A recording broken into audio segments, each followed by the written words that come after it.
Adnan, thank you very much. I would like to thank the Oxford Union for inviting me here, Pakistan Oxford Society, and especially this, the Pakistani Knowledge Initiative taken by Adnan and his team. As he quite rightly said, knowledge is the basis on which nations are built on, and this is a great initiative because this will enable our best talent pool, which is outside Pakistan, to coordinate this talent pool so that we can not only collect money for Namal University, but also have the knowledge capital. We need PhDs, we need professors to come and work in Namal University, which is my passion. My mission is politics, my passion is this university, which I hope will, inshallah, become the Oxford University of Pakistan.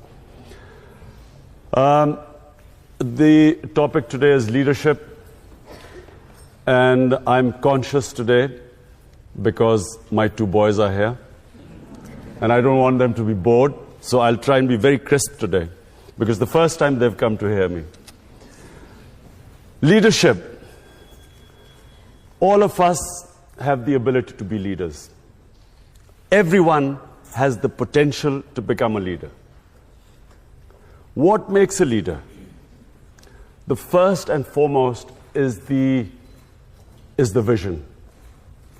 Leaders have dreams. And those dreams are beyond the self. There has never been a leader whose dream is concentrated on the self. So my great inspiration is the great Iqbal. Iqbal, in my opinion, was probably the greatest Muslim philosopher in the last 500 years. And he came up with this concept of a leader. He used the symbol of Shaheen, the eagle. And why did the eagle soar above everyone else, which is what makes a leader? Because the Shaheen, the eagle, broke away the chains that keep us grounded. So what stops us from achieving this great God-given potential are the various chains that make us tread the trodden path. So the Shaheen, the eagle, has great dreams.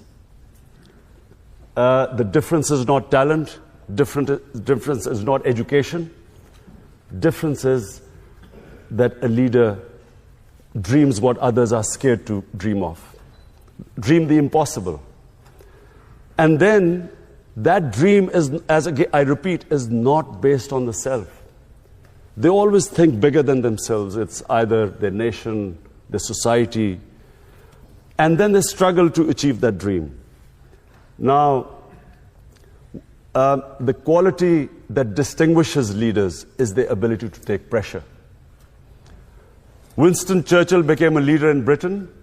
When the biggest crisis was faced by the country, they looked upon someone who could take the pressure. How do you take pressure? When you struggle. When you struggle and when you have setbacks, you pick yourself up, you resume your struggle. It's eventually you get stronger. Each time you pick yourself up, you get stronger. So, a Nelson Mandela, it's 27 years the man spent in jail. But his dream was not restricted to himself. He was offered everything. The apartheid regime offered him everything except what he wanted. One man, one vote. A leader never compromises on his dream. The moment you start a compromise, it's a downward spiral. So, it's when you stick to your dream and take all the pressure which you have to achieve that dream, you build that resilience, the endurance, the strength. And it's like physical exercise. The bigger weights you pick up, the stronger you get. The more you pit yourself against resistance, the stronger you get. But above all, no one has ever achieved anything who's always put himself before the society. So whether it was our great leader, Muhammad Ali Jinnah, Qaid-e-Azam, he was dying of TB. He never let anyone know that he was dying because he realized that he was the only one who could have achieved the dream of Pakistan. So it wasn't for him.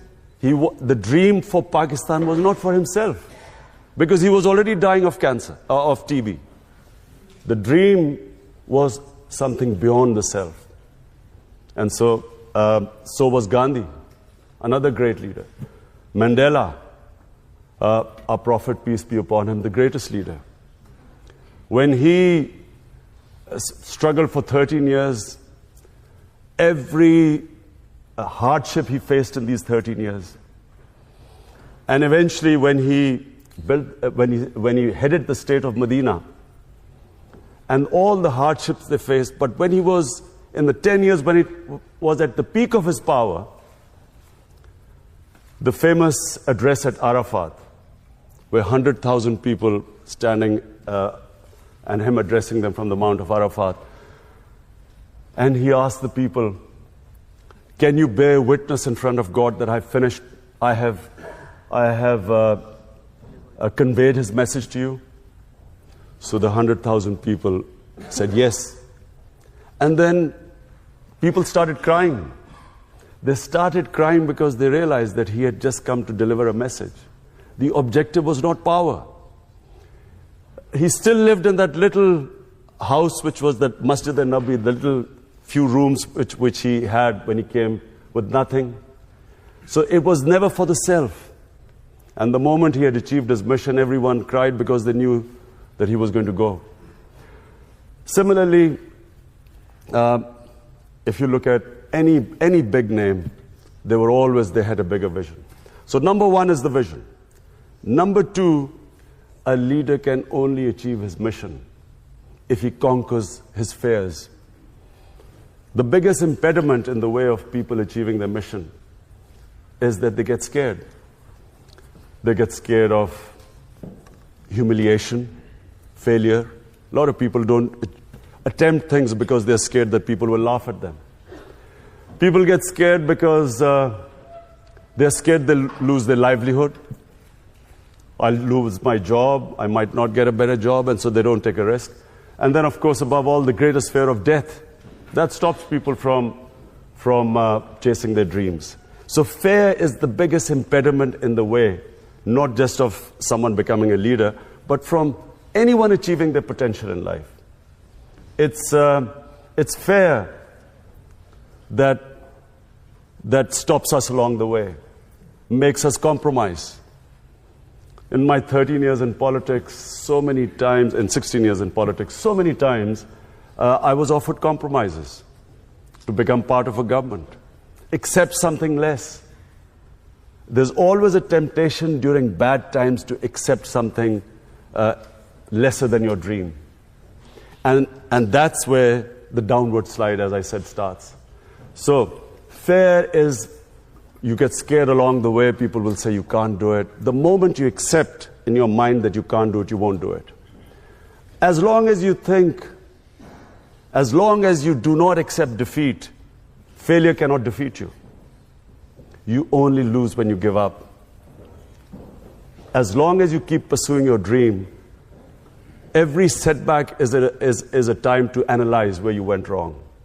Analyze your mistakes, correct them, pick yourself up, start your struggle again. One of the great attributes of a good leader is his ability to analyze where he went wrong. The ability to be their own best critic. They should be able to analyze, because you can always come up with a wrong analysis and go take the wrong road. When you have a setback, you will always have access to a lot of advice. A lot of people will be giving you suggestions. Suggestions are free, so there are plenty of them. It's then the ability to know, and you should be your own best critic. And finally,